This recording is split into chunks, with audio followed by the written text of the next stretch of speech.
I've got my I listen to country music sunglasses on, and I'm ready to start this video. Back in January of the last year of our Lord 2020, I filmed an interview with Elise and Ecklund.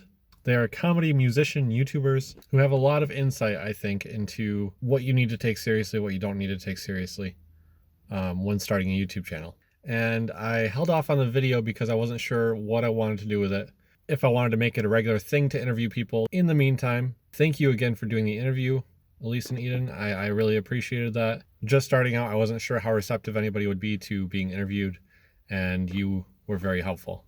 So when you started your YouTube page, what got you started? So I was inspired by other YouTubers and I saw what they did and I thought, oh, that's fun. I kind of want to do the same thing. But I also wanted to focus on music because that was another passion of mine. A lot of times I would do covers and people would be like, how do you play this song on guitar? Like, I want to learn to play it too. So that's kind of what got me started. And when you started, did you know anything about YouTube or like marketing on social media, anything like that? Not really, just kind of like in the beginning, and even now it's all organic. It's just being consistent and being passionate about what I'm talking about online. The main thing is I started because of her, and a lot of people were like saying, Eden, you should make a channel or whatever, and really it's just like learn as I go. Like I've learned a lot from Elise with like the marketing aspect, but like she said, a lot of it's organic and staying consistent. Do you guys go to any kind of like events for the marketing on YouTube stuff? Or? No. In the beginning, I was watching like a lot of marketing channels on YouTube and kind of taking their advice with just making playlists, because there are some things that are algorithm based, so they're like, oh, put your videos in playlists so they can get more views. So I was kind of getting into that, but then like once it started growing, I focused more just on the quality of the content and not the little like nitpicky stuff. Have you noticed any kind of trends that work for you with like creating a certain title or a video idea or something? Yeah, titles and thumbnails are themes? definitely like very, very important. I think for me, the thing that works the best is combining music and comedy.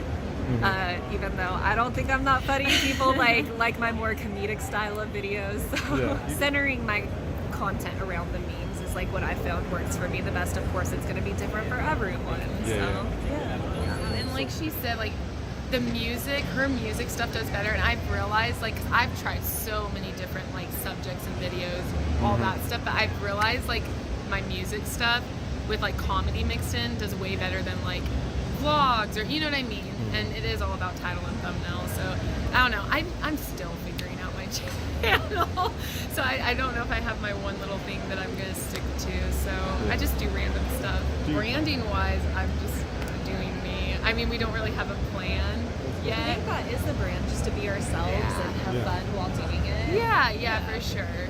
What do you try to see in a collaborator before you decide, hey, I want to talk to this person, I want to see if they'll... So for me, it's honestly just like I have to be friends with the person first, because if I don't click with them as friends, then the collab isn't going to turn out the best that it can. Okay. So I have to relate to the person. A lot of times it's like the same sense of humor will connect me with people over the internet. We'll start talking and we should be like, oh, we should collab. So it's not something where I reach out as like a business move to collab with someone. It's mostly, it starts with that for friendship. Can you think of a mistake that you've made in your marketing or in your YouTube video creating that you like instantly regretted, or that you realized was not the right path for you? I don't know. I feel like it's all a learning experience. So when I make mistakes, I'm almost kind of grateful for them, because I'm like, oh, I know for next time. Yeah. And it's not really a regret. It's just like, oh, maybe that didn't work out as well as I wanted it to. I don't know if I have any specific examples, though. The thing I've said the most is, dang it, I wish I was posting more at the moment. Like, I wish I had more content. So Yeah. that's really, I've never posted something and I'm like, oh, I shouldn't have posted that, because I like make sure I'm proud of what That's I really have. good. Yeah. Well, and we're very intentional in what we post, you know, so I feel like if we do make a mistake, it's not something we're like, oh my gosh, I can't believe I did that. And So. we're always like showing each other our content. We're like, should I post this? Is Oh this yeah, like we're good? always So we checking always like each keep other. each other in check. Yeah. What is your schedule like? Do you schedule out like weeks in advance, plan all that out, or figure out? No. You used to do that. I used to schedule like 3 weeks in advance. I would have 3 videos prepped for each week. But you know, you go through like seasons in the channel where you don't need to be posting as much. And so as my channel grew, I decided it's better to just post once a week or once every 2 weeks and really focus on making the video like a lot better. Quality than the over quality quantity. Yeah, and so At this point, I don't schedule out anymore. I just focus on the video for the week. That way I can put my all into it and not be thinking about like, oh, but I also have to do this for this video and this for this video. I'm like really focusing on that one and making it the best that it can be. Where do you budget your income from with YouTube? Do you try to get your income from YouTube ads, or do you kind of spend I think an important thing of like any online presence, if that's your full-time job, is to diversify your income. You don't want it just coming from one source, because what if your YouTube channel, like you wake up tomorrow, it's deleted? You want to make sure you have some sort of safety. So I do YouTube, streaming. I also get brand sponsorships as well, and kind of just like diversify it as much as I can. So yeah, but I would say YouTube ad revenue is probably like my main source right now for budgeting. I'm actually a full-time teacher, so that's where I get like obviously my set income from, but like I do YouTube, I would say more part-time than full-time. Yep. But I'm hoping eventually to move full-time to it. But yeah, so I don't rely on YouTube for an actual income, because I do that more on the side, like just for fun, you know. Yeah. So, yeah. That's good. Do you guys look for brand opportunities, and if so, how do you go about that? She would be more of the one to answer that question. So I have reached out a few times, but I feel like more so I just wait for people to reach out to me, because so currently, like, I'm a team of one. I do get some help with editing sometimes, like get a freelance editor.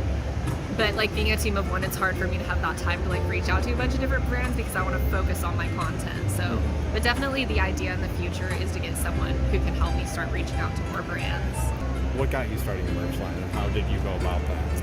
I just kind of wanted something that the fans could have to represent the brand, so they could feel like they're a part of it as well, if they wanted to, you know, rep the ukulele community, or just that branding of like happiness and joy. Okay. So that's kind of what got me started. Are there any things looking back on starting your merch line that you realize you could have done better, or anything you would have told yourself when you started your merch line? I have to think about that one. I don't know.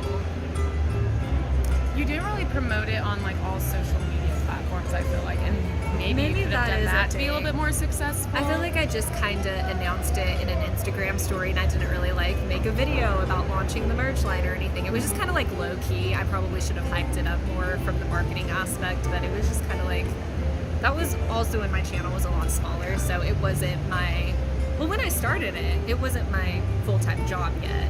Okay. So it was something that, just a little It thing. was You're really like, just for fun. yeah, no, yeah. it truly was just for fun and not about the money aspect at all, because I remember I had my full-time job in marketing, like for a different company, not anything Okay. related to YouTube, and so I was focused on that, and the merch side was just like, oh, it's a fun project. Thank you, guys. Yeah, thank you so much for you. interviewing. Thank you for watching the video. I hope you've enjoyed it. Please also check out Elise and Ecklund. They are both completely hilarious social media geniuses, honestly. I just recently started streaming digital art on Twitch. If you want to check out what I'm doing now, the link is down below in the description. And I hope that you found this useful. Have a good day.